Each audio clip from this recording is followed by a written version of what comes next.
Hi friends. అక్క పెళ్లి రోజు రాత్రి ఇంటి నుంచి పారిపోయింది. నాన్న తన సామాన్లను పై గదిలో పడేశాడు. ఆపై ఆ గదికి తాళం వేసి మూసేశాడు. ఇంకా నాన్న చెప్పాడు, ఒకవేళ ఎవరైనా సరే ఈ గదిని తెరిస్తే తన శవాన్ని చూస్తారని. అప్పుడు అందరం భయపడ్డాం. ఆ తర్వాత చాలా సంవత్సరాలు ఆ గది వద్దకు ఎవరం వెళ్లలేదు. ఒక రాత్రి నేను నాన్న ఆ గదిలోకి పాల గ్లాస్ తీసుకెళ్లడం చూశాను. దాంతో నేను చాటుగా తన వెనకే వెళ్లాను. లోపలికి తొంగి చూడగా నా దేహం నిలువెల్లా వణికిపోయింది. ఎందుకంటే అక్కడ నా పేరు అనామిక. నేను కోటాలో ఉంటాను. నా జీవితం చాలా విచిత్రంగా గడిచింది. ఎందుకంటే వేరే ఎవరో చేసిన తప్పుకు నేను శిక్ష అనుభవించాల్సి వచ్చేది. మేం ముగ్గురం అక్క తమ్ముళ్ళం. ఇద్దరం అక్కలం, మాకు ఒక తమ్ముడు. అక్క చాలా అందంగా ఇంకా చాలా సింపుల్ గా ఉంటుంది. నాన్నకు కంటిపాప తను. ఆయన నాకన్నా ఎక్కువగా అక్కనే ప్రేమిస్తారు. అందుకే నేను కూడా తన అడుగుజాడల్లోనే నడవడానికి ప్రయత్నిస్తూ ఉంటాను. తను చపాతీ పిండి పిసికితే నేను కూడా పిసుకుతానని మారం చేస్తాను. తను వంట చేస్తే నాన్న తను వండిన వంటలను తెగ పొగుడుతారు. అందుకే ఎలాగైనా నేను వంట చేసి తీరాలి. బహుశా ఇదే నా అతిపెద్ద తప్పు. నేను నాన్న అంకిత అక్కకు చెప్పేది విన్నాను. నువ్వు చాలా ఆలోచించి అడుగులు వేయాలి. ఎందుకంటే నీకు చెల్లి తమ్ముడు ఉన్నారు. వారు నిన్నే ఆదర్శంగా నడుస్తారు అని. మాకు కూడా అంకిత అక్క ఎప్పుడు ఏ తప్పు పని చేయదు అని నమ్మకం. కానీ కాలం నిరూపించింది ఇదంతా మా భ్రమ మాత్రమే అని. అక్క కూడా మనిషే కదా. మనిషి జీవితంలో ఎత్తుపల్లాలనేవి రెండూ భాగంగా ఉంటాయి. నేను మీకు అంతకు ముందు చెప్పినట్టే అంకిత అక్క చాలా అందంగా ఉంటుంది. ఇప్పుడు అంకిత అక్క కోసం అనేక సంబంధాలు వస్తున్నాయి. చుట్టాలందరూ ఏదో పట్టుపట్టి శబదం పట్టినట్టున్నారు. అంకిత అక్కను తమ ఇంటికి కోడలుగా చేసుకోవాలన్నట్టుగా ఉంది పరిస్థితి. ప్రతిరోజు ఈ విషయమై ఎవరో ఒకరు మా నాన్నను ఒప్పించడానికి మా ఇంటి చుట్టూ తిరుగుతున్నారు. అప్పుడు నాన్న ఆలోచించారు, ఒక ఇంటికి తన కూతుర్ని కోడలుగా పంపిస్తే మిగతా ఇళ్ల వాళ్ళందరూ తనపై కోపంగా ఉంటారని. అందుకే నాన్న నిర్ణయించుకున్నారు అక్క పెళ్లి చుట్టాల్లో కాకుండా బయట ఇంట్లో చేద్దామని. బహుశా అప్పుడు నాన్న ఈ విషయం గ్రహించి ఉండడు, తాను ఎంత తప్పు చేయబోయాడో అనేది. అక్క జీవితం గురించి ఇంత పెద్ద నిర్ణయం తీసుకునే ముందు నాన్న ఒక్కసారి ఆలోచించాల్సింది. తను ఒకసారి తన దగ్గర కూర్చోబెట్టుకుని తన మనసులోని మాట తెలుసుకునే ప్రయత్నం చేసి ఉండాల్సింది.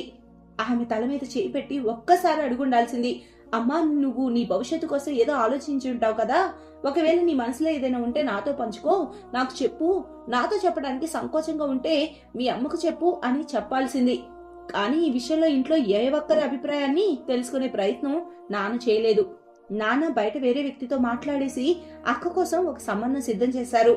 ఒకరోజు నాన్న చెప్పాడు, నేను అంకిత సంబంధం నిశ్చయించాను. వాళ్ళు చాలా మంచి వాళ్ళు, మన అమ్మాయిని చాలా సంతోషంగా ఉంచుతారు అని చెప్పాడు. నాన్న ఈ మాటలకు అమ్మ కూడా షాక్ అయింది. కేవలం అమ్మకే కాదు, మాకు కూడా కరెంటు షాక్ తగిలినట్టు అయింది. మేము ముగ్గురం అక్క తమ్ముళ్ళం ఒక గదిలో కూర్చున్నాం. ఇంకాపై ఒకరి ముఖాలు ఒకరం చూసుకుంటూ ఉన్నాం. అసలు ఇదంతా ఏం జరిగింది, ఎలా జరిగింది, అనుకోకుండా ఎలా అయింది? రాహుల్, ఇది అసలు ఎలా అవుతుంది? అమ్మాయిల సంబంధాలు అలా ఎలా నిర్ణయం చేస్తారు? ముందు అబ్బాయి వాళ్ళు వచ్చి అమ్మాయిని చూసుకుంటారు. ఇంకా కాస్త మాట మంతిలు జరిగితే అమ్మాయి వాళ్ళకు కూడా నమ్మకం కుదురుతుంది. అసలు మన అమ్మాయికి సంబంధం తీసుకొచ్చిన వాళ్ళు ఎలాంటి వాళ్ళు? కాస్త వెళ్లి ఇల్లు వాకిలవి చూసి రావాలి కదా. నాకైతే చాలా ఆశ్చర్యంగా ఉంది. ఇంత పెద్ద నిర్ణయం అలా ఒక్కరే ఎలా తీసుకున్నారు? అసలు నన్ను అడగాలని కూడా మీకు అనిపించలేదా అని అమ్మ అడగగానే నాన్న చెప్పాడు, ఆడవాళ్ళు బుర్ర తక్కువ వాళ్ళు. మా మగాళ్ళు తీసుకున్నట్టు మీ ఆడవాళ్ళు ఎప్పటికీ సరైన నిర్ణయం తీసుకోలేరు. అయినా సరే నీ మనశ్శాంతి కోసం రేపు అబ్బాయి వాళ్ళని ఇంటికి రమ్మని చెప్తాను. అప్పుడు నువ్వు వాళ్ళని కలువు. ఇక నాన్న ఆ మాటల తర్వాత ఆ అమ్మ నోట శబ్దమే రాలేదు. బహుశా ఆమె చాలా విసిగిపోయినట్టుంది. ఈ అలవాటు అక్కకు కూడా ఉంది. తను నాతో అన్నది, అనామిక అసలు నా విషయంలో ఏం జరుగుతుంది? తను చాలా కంగారుగా ఉంది. నేను తన మనశ్శాంతి కోసం చెప్పాను, అక్క అయ్యేదేముంది, నువ్వు పెళ్లి కూతురు కాబోతున్నావు, త్వరలో ఇంట్లో పెళ్లి బాజా మోగనుంది. అప్పుడు అక్క ఆలోచనలో పడిపోయింది. ఆ మరుసటి ఉదయం అమ్మ చెప్పింది, అంకిత ఈ రోజు నువ్వు మంచిగా తయారవ్వు, నిన్ను చూసుకోవడానికి అబ్బాయి వాళ్ళు వస్తున్నారు అని. ఇక అక్క తన బాధని అసంతృప్తిని వ్యక్తపరచకుండా తనను తాను ఆపుకోలేకపోయింది. తను చెప్పింది, మమ్మీ నాన్న ఇలా చేస్తానని నమ్మకం నాకు లేదు. అప్పుడు అమ్మ ఆశ్చర్యపోయింది. ఆమె అంకిత అక్క చేయి పట్టుకుంది. ఆపై చెప్పింది, నా బంగారు తల్లి, నువ్వు ఎవరినైనా ఇష్టపడ్డావా? ఎవరైనా నిన్ను పెళ్లి చేసుకుంటానని మాటిచ్చారా? నాకు చెప్పు. నీ ఇష్టం లేకుండా నీ పెళ్లి అయితే జరగదు. ఆ భరోసా నేనిస్తాను. నువ్వు ఎక్కడ పెళ్లి చేసుకోవాలనుకుంటే అక్కడ నేను నీ పెళ్లి చేస్తాను అని అన్నది. కాని అక్క లేదన్నట్టుగా తలూపింది. ఆపై తను చెప్పింది, మమ్మీ అలాంటిదేమీ లేదు. అయినా కూడా ఎందుకో నా మనసులో ఏదో విచిత్రమైన ఆలోచన వస్తుంది. ఈ పెళ్ళెందుకో నాకు సంతోషాన్ని ఇవ్వదు అనిపిస్తుంది. ఈ పెళ్లి నా జీవితాన్ని నాశనం చేస్తుంది అనిపిస్తుంది. అక్క ఈ మాటలు విని అమ్మ ఆందోళనకు గురైంది. అలా మాట్లాడే ముందు అసలు అమ్మ మనసు ఏమవుతుందో అనే ఆలోచన కూడా తనకు లేదు. అప్పుడు అమ్మ త్వరగా అక్కని హత్తుకుంది. ఆ తర్వాత అక్కను చూసుకోవడానికి వాళ్ళు వచ్చారు. ఒక వయసైన ముసలావిడ, అలాగే ఒక యవ్వనంలో ఉన్న అమ్మాయి వచ్చారు. మమ్మీ అంకిత అక్కను తీసుకొని వచ్చినప్పుడు ఆ అబ్బాయి నాయనమ్మ చాలా ప్రేమగా అక్కను చూసింది. ఆ అమ్మాయికి కూడా అక్క బాగా అనిపించింది. ఆమె ఇప్పటి నుంచే అక్కని వదిన అని పిలవడం మొదలుపెట్టింది. ఇంకా ఆమె అందరి చూపు మరలించి అక్క చేతిలో అబ్బాయి ఫోటో పెట్టింది. ఆ అబ్బాయి పేరు రమేష్. నేను అక్క చేతి నుంచి ఆ అబ్బాయి ఫోటో తీసుకొని చూశాను. ఆ అబ్బాయి చాలా అందంగా ఉన్నాడు. అక్క కూడా ఆ అబ్బాయి ఫోటో చూసి సిగ్గుపడింది. ఆ తర్వాత అమ్మ కూడా మనస్ఫూర్తిగా అంగీకరించింది. ఆమె చెప్పింది, అబ్బాయి నాయనమ్మ ఇంకా చెల్లి ఇద్దరు కూడా చాలా సాధారణంగా ఉన్నారు. రమేష్ ని మీ నాన్న కలిశారని చెప్పారు. అబ్బాయి కూడా చాలా సాధారణంగా ఉంటాడని. నిజం చెప్పనా అంకిత, నా మనసుకు చాలా ప్రశాంతంగా అనిపిస్తుందమ్మా. నువ్వు చెప్పు, నీ ఆలోచన ఏంటి అని.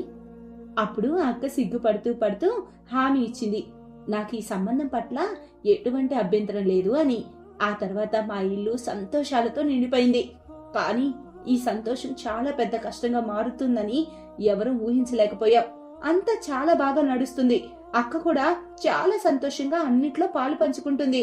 అక్క తనకు నచ్చిన పెళ్లి బట్టలే తీసుకుంది. ఇంకా తన చెప్పులైతే తనకు నచ్చినవే స్వయంగా ఎంచుకుంది. అంతేకాదు తన భారత్ అంతా తన ఇష్ట ప్రకారమే సిద్ధం చేసుకుంది. అంతా చాలా బాగా జరుగుతుంది. అసలు అక్క తన మనసులో ఏం ప్రతిజ్ఞ పూను కూర్చుందో అక్కడ ఎవరికీ తెలీదు. మేమందరం అయితే చాలా సంతోషంగా ఉన్నాం. నేనైతే వారం ముందు నుంచే డోలక్ అంతా సిద్ధం చేశాను. అమ్మైతే నన్ను వారించింది కూడా, పెళ్లికి ఇంత ముందుగా ఆడపిల్లలు డోలక్ ని ఇలా తీసుకురాకూడదు అని. కానీ నేనెక్కడ అవన్నీ వింటాను. అక్క కూడా అలసట మర్చిపోయి చాలా ఎంజాయ్ చేసేది. అంతేకాదు తన ఆదేశాల ప్రకారం మా చేత పాటలు కూడా పాడించుకునేది. నాకైతే ఒకవేళ తను సిగ్గుపడకుండా ఉండుంటే తను కూడా మాతో కలిసి కూర్చొని స్వయంగా పాటలు పాడేది అనిపించింది. అలా సమయం గడిచిపోయింది. ఇక అక్క భారత్ రోజు రానే వచ్చింది. అక్క చాలా పెద్ద బ్యూటీ పార్లర్ నుంచి తయారై వచ్చింది. తనకు నచ్చిన బట్టలే వేసుకుంది. కాసేపటి తర్వాత భారత్ కూడా వచ్చింది. నేను ఎప్పుడైతే రమేష్ ని చూశానో అప్పుడు ఆశ్చర్యంతో నా కళ్ళు అలా తెరిచిపోయాయి. ఎందుకంటే తను చాలా అందంగా ఉన్నాడు. నేను వెళ్లి అక్కకి ఈ విషయం చెప్పాలనుకున్నాను. తన తలరాతలో ఒక రాకుమారుణ్ణి రాసి పెట్టాడని. నేను త్వరగా పరిగెత్తుకుంటూ గదిలోకి వెళ్లాను. కానీ అక్కడ చూస్తే అక్క లేదు. నేను చాలా షాక్ అయ్యాను. ఇప్పుడే కదా అక్కని ఇక్కడ వదిలి వెళ్లాను, మరి ఇంతలోనే తను ఎక్కడికి వెళ్ళింది? నేను తనని వెతుక్కుంటూ మమ్మీ గదిలోకి వెళ్లాను. అక్కడ కూడా గది ఖాళీగానే ఉంది. ఇక నా కంగారు చాలా పెరిగిపోయింది. నేను త్వరగా బయటకు వచ్చి మమ్మీని వెతకడం మొదలు పెట్టాను. ఆమె అతిథులకు టిఫిన్లు టీల ఏర్పాట్లో ఉంది. నేను తన చేయి పట్టుకుని ఒక మూలకు తీసుకెళ్లాను. ఆపై చెప్పాను అక్క లేదని. అప్పుడు మమ్మీ చెప్పింది తన గదిలో ఉండి ఉండవచ్చని. అప్పుడు తన గదిలోనూ లేదు, నీ గదిలోనూ లేదు అని నేను చెప్పాను. అప్పుడు అమ్మ ఇక్కడే ఎక్కడో ఉంటుంది అని అన్నది. తర్వాత మమ్మీ మళ్ళీ చుట్టాల ధ్యాసలో పడిపోయింది. ఆమె ఎలా మాట్లాడుతుందంటే అసలు ఏదో పొరపాటు జరుగుతుంది అనే ఆలోచన కూడా తనకు లేనట్టు. కానీ అప్పుడు నేను మమ్మీ చేపట్టుకుని మొండి పట్టు పట్టాను, మమ్మీ నాకు చాలా కంగారుగా ఉంది అని. అప్పుడు తను చెప్పింది, సరే ముందు నీ కంగారును దూరం చేస్తాను పదా అని. మమ్మీ నాతో పాటు వచ్చింది. మేము అక్కను ప్రతి గదిలో వెతికాము. మొదటి గది నుంచి రెండో గదికి, రెండో గది నుంచి మూడో గదికి, అలా అన్ని గదులు ఒకదాని తర్వాత ఒకటి వెతికాం. కానీ తను కనిపించలేదు. మా ఇద్దరి మొహాల్లో రంగు ఎగిరిపోయింది. అప్పుడే నాన్నకు ఫోన్ చేశాం. నాన్న గదిలోకొచ్చారు. నాన్న కళ్ళు ఎరుపెక్కున్నాయి. బహుశా ఆయన మనసుకి తెలిసి కష్టంగా ఉండుండొచ్చు. తన గారాల కూతురు తన పరువును ముక్కలు ముక్కలుగా చేసి వెళ్లిపోయిందని. కాని నాన్న అన్నారు, అంకితకు చెప్పు పండిట్ వచ్చారని. అమ్మ ఏడుస్తూ చెప్పింది, అంకిత కనిపించడం లేదు. నాన్న మమ్మీని చాలా పెద్ద కళ్ళతో ఉరిమి చూస్తూ అన్నాడు, మళ్ళీ చెప్పు, కనిపించడం లేదు అంటే అర్థం ఏమిటి? మమ్మీ ఏడుస్తూ చెప్పింది, నేను ఇంట్లో ప్రతి మూల వెతికాను, కానీ తను లేదు. అప్పుడు నాన్న గుండెలపై చేయి వేసుకుని బాదుకుంటూ ఏడుస్తూ అన్నాడు, నా పరువంతా మట్టిలో కలిసిపోతుంది. ఇక ఎవరు నన్ను ఈ అవమానం నా మడ్డ నుంచి కాపాడలేరు. నువ్వే చెప్పు, ఇప్పుడు నేనేం చేయను? జనాల ముఖాలను ఎలా చూసేది? ఆ మాటలకు మమ్మీ కూడా ఏడుస్తూనే ఉంది. తర్వాత తను చెప్పింది, మీరు బెడ్ మీద పడుకోండి, నేను వెళ్ళి నా భర్తకు ఆరోగ్యం బాగోలేదు, తన ఆరోగ్యం బాగా చెడిపోయిందంటూ ఏదో ఒక సాకు చెప్తాను. ఇంకా ఇలాంటి సమయంలో మేము మా కూతురు పెళ్లి చేయలేమని చెప్తాను అని చెప్పింది. అప్పుడు నాన్న అడిగాడు, రాణి నీకంత ధైర్యం ఉందా? కానీ అమ్మ తన కళ్ళు తుడుచుకొని చెప్పింది, మీ గౌరవాన్ని కాపాడటానికి నేనేం చేయడానికైనా సిద్ధంగా ఉన్నాను. అప్పుడు నాన్న, బహుశా నువ్వు మన పిల్లలకు కూడా మంచి విషయాలు నేర్పించుంటే బాగుండేది అని అన్నాడు. ఆ తర్వాత మమ్మీ అందరి ముందు, నా భర్తకు గుండె జబ్బొచ్చింది, ఇలాంటి సమయంలో మా కూతురు పెళ్లి చేయలేము, దయచేసి మీరు భారత్ను తిరిగి వెనక్కి తీసుకెళ్ళండి, ఆ తర్వాత మరో మంచి రోజు చూసుకొని ఈ పెళ్లి ముహూర్తం పెట్టుకొని మీ వధువుని మీతో తీసుకెళ్లొచ్చు అని చెప్పింది. 4 వైపుల నుంచి జనాలు మాట్లాడటం మొదలు పెట్టారు. ఆఖరికి మమ్మీ లోపలికొచ్చి గది తలుపు మూసేసింది. జనాలు రకరకాల ప్రశ్నలు అడుగుతున్నారు, కానీ వాటి జవాబు మా దగ్గర లేదు. అందుకే మేమందరం ఒకే గదిలో సైలెంట్ గా కూర్చున్నాం. ఇలాంటి ఒక కష్టం అకస్మాత్తుగా మాకొస్తుందని మేము ఏ రోజు ఊహించని కూడా ఊహించలేదు. ఆ తర్వాత చాలా రాత్రికి మా ఇల్లు ఖాళీ అయింది. ఏదైనా ఒక ఘాటైన కబురు దొరుకుతుందేమో అని జనాలు కూడా చాలా ఎదురు చూశారు కూడా. ఇక ఆ రాత్రి మేమందరం ఒకరి కళ్ళల్లోకి ఒకరు చూసుకుంటూనే గడిపాం. పొద్దున అవడంతోనే నాన్న ఇంట్లో హంగామా సృష్టించాడు. ఆయన ఒక్కడే అంకిత అక్క సామాన్లన్నీ తీసుకుని డాబాపై ఉన్న గదిలో పడేయడానికి వెళ్తున్నాడు. ఆ గది గత కొన్ని సంవత్సరాలుగా మూసేసుంది. తమ్ముడు ముందుకొచ్చి చెప్పాడు, నాన్న నేను మీకు సహాయం చేస్తాను. కానీ నాన్న చెప్పాడు, నా దగ్గరికి ఎవరు రావద్దు, ఒకవేళ వస్తే నాకంటే చెడుగా ఇంకెవరూ ఉండరు. అప్పుడు మమ్మీ చెప్పింది, మీ ఆరోగ్యం పాడైపోతుంది, పిల్లలు మీకు సహాయం చేస్తారు అని. అప్పుడు నాన్న అన్నాడు, నువ్వు అస్సలు మాట్లాడొద్దు, నీకు అసలు నా పట్ల అంత శ్రద్ధ ఉంటే నీ కూతురి కళ్ళే వేసి పెట్టేదానివి. కానీ మమ్మీ పాప సిగ్గుతో తలదించుకుపోయింది. నాన్న సామాన్లన్నీ డాబా మీద ఉన్న గదిలో పడేశాడు. ఆపై ఆ గదికి తాళం వేసేశాడు. ఆ తర్వాత నాన్న చెప్పాడు, ఈ రోజు తర్వాత ఎవరైనా సరే ఈ గదిలోకి వెళ్లే ప్రయత్నం చేస్తే చచ్చిన నా శవాన్ని మీరు చూస్తారు, జాగ్రత్త. ఆ రోజు తర్వాత మా ఇంటి సంతోషాలన్నీ చెదిరిపోయాయి. నాన్న కూడా మా అందరికి తెలియకుండా చాటుగా ఏడ్చేవాడు. అక్క వెళ్ళాక మేమందరం చాలా ఇబ్బందులు ఎదుర్కొన్నాం. కానీ అందరికంటే ఎక్కువ కష్టం నేను చూడాల్సి వచ్చింది. ఎందుకంటే నాన్న ఎప్పుడూ నన్ను డాబా మీదకు వెళ్ళనివ్వలేదు. ఎప్పుడైనా ఆయన నన్ను చూస్తే ఇది కూడా దానిలాగే నా పరువు తీసి వెళ్లిపోతుందంటూ తిట్టడం మొదలు పెడుతున్నాడు. ఇదంతా గడిచిన 2 వారాల తర్వాత నాన్న తన దుకాణం తిరిగి తెరిచే ధైర్యాన్ని చేశారు. కానీ ఆయన ఎక్కువ సమయం దుకాణాన్ని నడిపించలేకపోయేవారు. చాలా త్వరగా ఇంటికి తిరిగి వచ్చేవారు.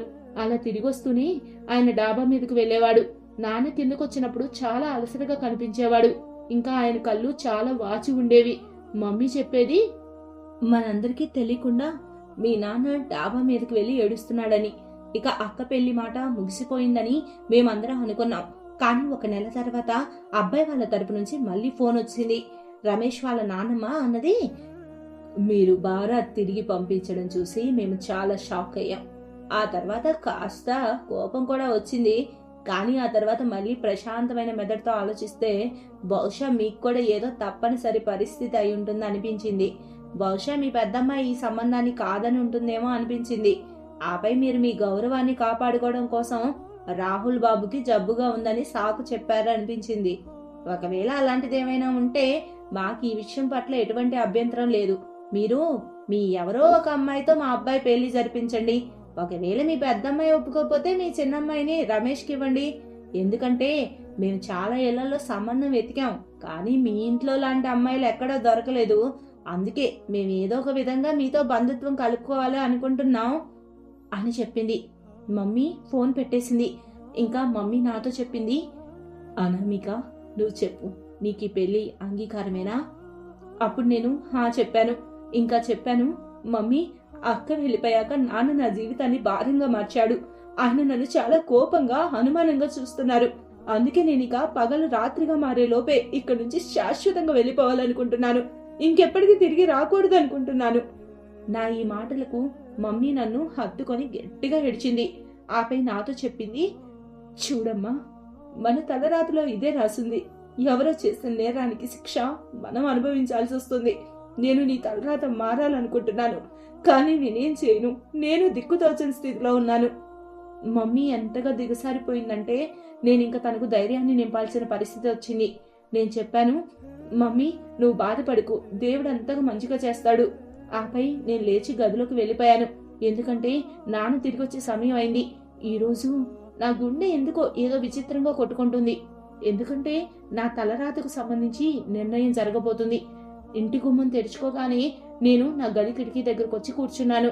నాన్న ఇంటికి రాగానే హాలు ఖాళీగా ఉండటం చూసి కిచెన్లోకి వెళ్ళాడు. నాన్న పిచ్చివాడిలాగా కిచెన్ అంతా తిరుగుతున్నాడు. నాకు ఆయన చూసి ఆశ్చర్యం వేసింది. తర్వాత కాసేపటికి కిచెన్ నుంచి బయటకు వచ్చినప్పుడు చూస్తే తన చేతిలో ఒక పాల గ్లాస్ ఉంది. తన ప్రవర్తన సరిగ్గా లేదు. ఆయన అటు ఇటు చూస్తున్నాడు, ఎలాగంటే ఏదో పెద్ద దొంగతనం చేయబోతున్న వ్యక్తిలాగా. కానీ నిజానికి అక్కడంత పెద్ద విషయం ఏమీ లేదు. ఒక మగ వ్యక్తి తన ఇంట్లో కిచెన్ నుంచి ఒక గ్లాస్ పాలు తీసుకుంటే ఏమవుతుంది? అయినా ఎన్ని కావాలంటే అన్ని పాలు తీసుకోవచ్చు. ఆ తర్వాత నాన్న గ్లాస్ పట్టుకొని మెల్లమెల్లగా మెట్లెక్కుతున్నాడు. ఆపై డాబా మీదకు వెళ్ళాడు. నేను ఈ రోజు ఏదైతే చూశానో అది చాలా మామూలు విషయం. కానీ నాకు నాన్న మీద అనుమానం కలిగింది. నాకు ఈ విషయం పట్ల ఎందుకో కంగారు మొదలైంది. మమ్మీ నాన్న వచ్చిన తర్వాత ఎందుకు గదిలో నుంచి బయటికి రాలేదు? ఎందుకంటే నాన్న వస్తూనే ఆమె బయటకు వస్తుంది. ఎప్పుడు మమ్మీ అంతా ఎక్కడిదక్కడ వదిలేసేసి నాన్న దగ్గరకు వచ్చి కూర్చుంటుంది. తర్వాత భోజనం గురించి అడుగుతుంది. ఆ తర్వాత తాజా కుల్ఫీ తయారు చేసి ఇస్తుంది. నేను సైలెంట్ గా అమ్మ గదిలోకి వెళ్ళాను. అప్పుడు తెలిసింది తను నిద్రపోతుందని. నాన్న అరగంట తర్వాత డాబా మీద నుంచి కిందకొచ్చాడు. ఆయన పరిస్థితి చాలా విచిత్రంగా ఉంది. జీవితంలో మొదటిసారి నాకు మా నాన్న మీద అనుమానం కలిగింది. ఎందుకంటే దానికి సమాధానం వాస్తవానికి నా దగ్గర లేదు. ఆ తర్వాత మమ్మీ కూడా నిద్రలో నుంచి లేచింది. అప్పుడు నాన్న కోసం వంట చేయడం మొదలుపెట్టింది. మమ్మీ వంట చేసి నాన్న ముందు ఉంచింది. ఇంకా తనకు దగ్గరలో ఉన్న మంచం మీద కూర్చుంది. ఆ తర్వాత మమ్మీ చెప్పింది, ఏమండి ఈరోజు రమేష్ వాళ్ళ నాయనమ్మ ఫోన్ చేసింది. నాన్న నోట్లో మొదటి ముద్ద పెట్టుకోపోయాడు. కానీ తన చెయ్యి ఆగిపోయింది. ఇంకా ఆయన ముఖం బిక్కపోయింది. నేను ఇదంతా నా గది కిటికీ నుంచి చూస్తున్నాను. మమ్మీ చెప్తుంది, వాళ్ళు ఏమంటున్నారంటే ఒకవేళ మీ పెద్దమ్మాయితో సంబంధం కుదరకపోయినా మీ చిన్నమ్మాయితో సంబంధం కలపమని. నాన్న అదే క్షణంలో భోజనాన్ని విసిరి కొట్టాడు. ఆయన కోపంతో నిల్చొని అన్నాడు, వాళ్ళకు చెప్పు, నా కూతురు తలరాత మరీ అంత చెడుగా లేదు మీలాంటి వాళ్ళతో సంబంధం కలుపుకోవడానికని. ఆ మాటలకు మమ్మీ స్తంభించుకుపోయింది. ఆపై అడిగింది, ఆ మాటలకు అర్థమేంటి? వాళ్ళు మంచివాళ్ళు కాదా అని. అప్పుడు నాన్న కాదు అన్నట్టుగా తలూపాడు. ఈ రోజు తర్వాత వాళ్ళు ఫోన్ వస్తే అస్సలు తీయొద్దు అని చెప్పాడు. అప్పుడు అమ్మ కూడా కోపంగా అన్నది, మీకు మీ తెలివి పట్ల చాలా నమ్మకం ఉంది కదా, మీ దృష్టిలో ఆడవాళ్ళు చాలా మూర్ఖులు. మరి మీ వల్ల ఇంత పొరపాటు ఎలా జరిగింది? మీరు అసలు ఎలా అంకిత సంబంధం ఈ విధంగా అలాంటి చెడు వాళ్ళతో నిశ్చయించారు అని అడిగింది. అప్పుడు నాన్న కోపంగా గుమ్మాన్ని కొట్టుకుంటూ ఇంటి నుంచి బయటికి వెళ్ళిపోయాడు. అమ్మ ఎక్కిళ్ళు పెడుతూ ఏడ్చింది, అంకిత నువ్వు నా జీవితాన్ని నాశనం చేశావు. ఇప్పుడు నేనేం చెయ్యను అని తను అనుకుంటుంది. నేను కూడా చాలా విచిత్రంగా గడుపుతున్నాను. ఇప్పుడు నేను ప్రతి క్షణం నాన్న మీదే ఒక కన్నేసి ఉంచుతున్నాను. ఆయన కూడా చాలా వింతగా ప్రవర్తిస్తున్నాడు. అసలు ఆయన మా నాన్నలా అనిపించడం లేదు. ఆయన చాలా ప్రమాదకరమైన వ్యక్తిలా అనిపిస్తున్నాడు. అప్పుడప్పుడు మనుషుల పని వాళ్ళ ముఖం ద్వారా తెలుస్తుంది అని అంటారు. అది నిజమే అనిపిస్తుంది. నాన్న పని కూడా తన ముఖం ద్వారా తెలుస్తుంది. ఆయన ముఖం ఎలా అయిపోయిందంటే ఆయన చూస్తూనే భయం వేస్తుంది. అందుకే నేను ఆయన నుంచి దాక్కుని ఉంటున్నాను.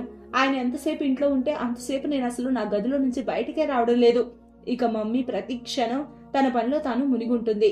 ఇంకా తమ్ముడు స్కూల్ నుంచి ట్యూషన్ కు, అలాగే ట్యూషన్ నుంచి ఆడుకోవడానికి వెళ్తూ ఉంటాడు.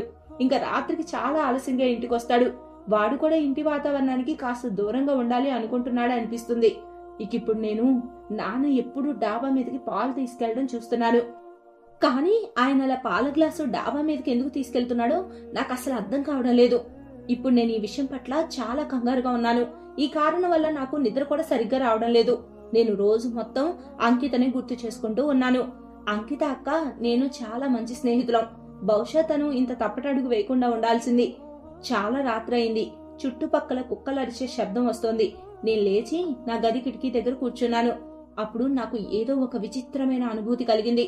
ఎవరో మా హాల్లో తిరుగుతున్నట్లుగా అనిపించింది. నేను దీర్ఘంగా చూస్తే అదెవరో కాదు, మా నాన్న అని అర్థమైంది. నేను ఆశ్చర్యంతో అలా ఉండిపోయాను. నాన్న ప్రవర్తన చూస్తూ ఉంటే ఆయన చాలా కంగారులో ఉన్నట్టు అనిపించింది. ఈ రోజు నాకు ఆయన మీద చాలా జాలి కూడా వేసింది. బహుశా నాన్న మా ఇద్దరి మధ్య ఉన్న ఈ గీత చెరిపుంటే నేను తన దగ్గరికి వెళ్లి ఉండేదాన్ని. ఆయన బాధని కష్టాన్ని పంచుకొని ఉండేదాన్ని.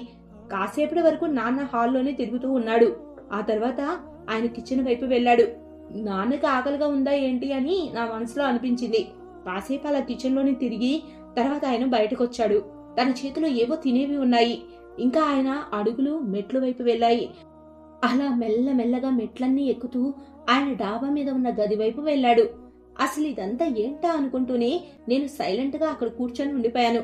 నాన్న అసలు డాబా మీదకి ఏం చేయడానికి వెళ్తున్నాడు? ఒకసారి పాలు, ఇంకోసారి తినుబండారాలు. అలా ఎందుకు తీసుకెళ్తున్నాడు? ఏదో గడబిడ జరుగుతుంది అని నాకిప్పుడు అనిపిస్తుంది. అందుకే నాన్న ఈ రహస్యం తెలుసుకోవాలని నేను నిర్ణయించుకున్నాను. నాకు భయం అయితే చాలా వేస్తుంది. కానీ ఈ రోజు నేను ధైర్యం చేసి ప్రతిజ్ఞ పూనాను. నేను కూడా మెల్లమెల్లగా మెట్లెక్కి డాబా మీదకు చేరుకున్నాను. నాకు అక్కడ ఇది చూసి చాలా కంగారుగా అనిపించింది. ఎక్కడైతే అక్క సామాన్లు పడేసుంచారో ఆ గది తెరిచుంది. ఇంకా అక్కడి నుంచి వెలుగొస్తుంది. నేను ముందుకు అడుగులు వేశాను. గది తలుపు తెరిచింది. అందుకే నేను చాటుగా లోపలికి తలపెట్టి లోపల దృశ్యం అంతా చూడటం మొదలు పెట్టాను. లోపల అక్క కూర్చొనుంది. ఆ దృశ్యం చూసి నేను నిలువెల్లా కంపించిపోయాను. నాన్న రోటీని కొద్ది కొద్దిగా తుంచి అక్క నోట్లో పెడుతున్నాడు. ఇద్దరు సైలెంట్ గా ఉన్నారు. కానీ ఇద్దరి కళ్ళ నుంచి నీళ్లు వస్తున్నాయి. అసలు ఇక్కడ ఇదంతా ఏం జరుగుతుందో నాకు ఏమీ అర్థం కావడం లేదు. ఆ తర్వాత చాలాసేపటికి నాన్న అన్నాడు, అంకిత, నువ్వు నా కూతురివి కాదమ్మా. అప్పుడు అక్క అన్నది, నేను మీ కూతుర్ని కాదనేగా నాకు ఈ శిక్ష. అదే మీరు అనామిక విషయంలో ఇలా శిక్షించగలరా అని. అప్పుడు నాన్న అన్నాడు, అంకిత, నేను నిన్ను చాలా ప్రేమిస్తాను. ఈ విషయం నీకు తెలుసు. ఇంకా అనామిక విషయంలో నేను ఇదంతా ఎప్పటికీ చేయలేను అని అన్నాడు. అంకిత అక్క ఏడవడం మొదలుపెట్టింది. అసలు మీరు నన్ను ఎందుకు ఇలా ఉంచారో నాకు కారణం తెలియాలి అని అంకిత అక్క అన్నది. అప్పుడు నాన్న అన్నాడు, అయితే విను, ఈరోజు నా దగ్గర చాలా సమయం ఉంది. రాణికైతే నేను అన్నంలో నిద్ర మాత్ర కల్పిస్తాను. అందుకే తను పగలంతా రాత్రంతా నిద్రపోతూనే ఉంటుంది. కానీ ఈ అనామిక ఉంది కదా, తన వల్ల నేను ఎక్కువసేపు ఇలా డాబా మీద ఉండలేకపోతున్నాను. ఎందుకంటే తను నా మీద ఎక్కడ అనుమానం పెంచుకుంటుందో అని నాకు భయం. కానీ ఈరోజు అందరూ నిద్రపోతున్నారు. అందుకే ఈరోజు నేను నీకు అంతా చెప్తాను. మేమిద్దరం అక్క తమ్ముళ్ళం. మా అక్క నాకన్నా 7 సంవత్సరాలు పెద్దది. అందుకే ఆమె పెళ్లి నాకంటే ముందే జరిగిపోయింది. అక్క పెళ్లి తర్వాత మా ఇంట్లో చాలా నిశ్శబ్దం వచ్చేసింది. అందుకే మా అమ్మ నాన్న నా పెళ్లి చేయాలని నిర్ణయించుకున్నారు. వాళ్ళు నా కోసం రాణిని ఇష్టపడ్డారు. ఆపై మా సంబంధం కూడా నిశ్చయమైపోయింది. కానీ ఆ రోజుల్లో మాకు ఒక సమస్య వచ్చి పడింది. అదేంటంటే ఆ రోజు అక్క ఓ వితంతువుగా మా ఇంటికి తిరిగొచ్చింది. అక్క ఒక్కటే తిరిగి రాలేదు. తన ఒడిలో 4 నెలల పసిబిడ్డతో తిరిగొచ్చింది. అక్క చాలా పిచ్చిదైపోయింది. ఆమెకు తన గురించి కానీ తన బిడ్డ గురించి కానీ అసలు స్పృహ లేదు. మా అమ్మ కూడా ముసలిదైపోయింది. ఆమె పసిబిడ్డను చూసుకునే స్థితిలో లేదు. అందుకే మా అమ్మ నా పెళ్లిని త్వరగా చేసేసింది. పెళ్లి రోజు రాత్రి మా అమ్మ ఆ బిడ్డను నా ఒడిలో పెట్టి చెప్పింది, ఈ బిడ్డ నీది, ఇంకా రాణిది అని. అమ్మ చెప్పిన మాటలు విని నేను చాలా కంగారు పడ్డాను. కానీ ఆమె మాట కాదని ధైర్యం చేయడానికి అది సమయం కూడా కాదు. అందుకే ఆ బిడ్డను తీసుకుని నేను మా గదిలోకి వెళ్ళాను. ఇంకా ఆపై నా భార్యకు తొలిరేయి కానుగ్గా ఆ బిడ్డనిచ్చాను. నీకు తెలుసా అంకిత, ఆ బిడ్డ ఎవరో? ఆ బిడ్డ నువ్వే. రాణి తన చేతుల్లో నిన్ను పాలించింది. ఇంకా నీకు ఎంతో ప్రేమ అందించావు. అసలు నువ్వు మా కూతురివి కాదు అన్న విషయం నాకు గుర్తు కూడా లేనంతగా ప్రేమించాను. నువ్వు మాట్లాడటం మొదలు పెట్టినప్పుడు రాణినే మమ్మీ అని పిలిచేదానివి. సొంత తల్లిని అత్త అనేదానివి. ఆ తర్వాత అక్క పరిస్థితి కాస్త బాగైనప్పుడు మా అమ్మ నాన్న తనకు సంబంధం చూడాలనుకున్నారు. కానీ అక్కనే ఒక అబ్బాయి పేరు స్వయంగా చెప్పింది. ఆ అబ్బాయితోనే తన పెళ్లి చేయమని అడిగింది. అప్పుడు మా నాన్న ఆ అబ్బాయి గురించి వాకప్ చేసి చెప్పే డ్యూటీ నాకు అప్పగించాడు. నేను ఎంక్వైరీ చేయగా ఆ అబ్బాయి ఒక ఫ్రాడ్ అని తెలిసింది. అందుకే మా నాన్న నేను ఆ అబ్బాయితో నీ పెళ్లి చేయలేనని అక్కకు తేల్చి చెప్పాడు. మాకు అక్క అంతా అర్థం చేసుకుందనిపించింది. కానీ అక్క రాత్రికి ఇల్లు వదిలి వెళ్ళిపోయింది. మా నెత్తి మీదకు పెద్ద సమస్య వచ్చి పడింది. అసలు ఇదంతా ఎలా జరిగింది అనుకున్నాం. నాన్న అవమానం సహించలేక ఈ ప్రపంచాన్ని వదిలి వెళ్ళిపోయాడు. ఆపై నిన్ను రాణిని జాగ్రత్తగా చూసుకుంది. ఆ తర్వాత నా ఇంట్లో ఒక కూతురు పుట్టింది. ఆపై ఒక కొడుకు కూడా. కానీ ఇన్ని సంవత్సరాలు గడిచాక కూడా నేను నా అక్క చేసిన తప్పుడు పనిని మర్చిపోలేకపోయాను. అలా కాలం గడుస్తూ పోయింది. ఇక నేను నిన్ను నా సొంత బిడ్డ కన్నా ఎక్కువగా ప్రేమించాను. కానీ అప్పుడప్పుడు నాకు మనసులో ఒకవేళ నువ్వు కూడా నీ తల్లిలాగే చేస్తే అనే ఆలోచన వచ్చేది. ఒకవేళ నువ్వు అలా చేస్తే నా జీవితమే దుర్లభం అయిపోతుంది అనిపించింది. అందుకే నేను నీకు త్వరగా సంబంధం వెతకడం మొదలు పెట్టాను. ఆపై నీకు పెళ్లి సంబంధం కుదిర్చాను. అబ్బాయి అమ్మ కోమాలో ఉంది. అయినప్పటికీ వాళ్ళ నాయనమ్మ ఇంకా చెల్లి పెళ్లికి సిద్ధంగా ఉన్నారు. అందుకే నేను కూడా సరే పెళ్లి ఎంత త్వరగా అయితే అంత త్వరగా చేయాలి, అదే మంచిది అనుకున్నాను. కానీ ఏం జరిగిందో నీకు తెలుసా? ఏ రోజైతే నీ బారాత్ వచ్చిందో అప్పుడు అబ్బాయి వాళ్ళ అమ్మ కూడా బాగయ్యి ఆ బారాత్ లో పాల్గొనడానికి వచ్చింది. ఆమె ఎవరో నీకు తెలుసా? ఆ అబ్బాయి తల్లి వేరెవరో కాదు, నా అక్క. ఇంకా నీకు సొంత తల్లి.